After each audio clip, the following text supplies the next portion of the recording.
আসসালামু আলাইকুম। আজকে অনুষ্ঠিত ঢাবি বি ইউনিট 2025-26-এর যে প্রশ্ন, সেই প্রশ্নের কিন্তু ব্যাখ্যা সহ প্রশ্ন সমাধান আমরা নিয়ে এসেছি। আমরা আসলে প্রশ্ন সমাধান নয়, এটা হলো কি আপনি আপনি কতটা মার্ক পাইছেন অথবা কীভাবে দাগাইছেন, সেটা আপনি দাগাইলে আপনি বুঝতে পারবেন যে আপনার কয়টা ভুল হয়েছে এবং কয়টা সঠিক হয়েছে। এবং নেগেটিভ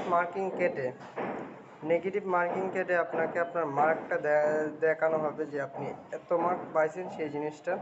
সো এখানে 60টা প্রশ্ন আছে, আমরা 45 মিনিট দিয়ে রাখছি আর কি।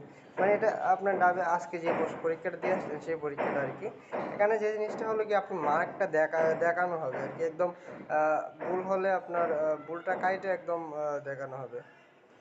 সো এই যে দেখুন, নেগেটিভ মার্কিং কিন্তু কাইটা আমার কয়টা ভুল হয়েছে সেটা কিন্তু এখানে দেখাচ্ছে আর কি। ভুলের জন্য 2.5 কেটে নেওয়া হয়েছে।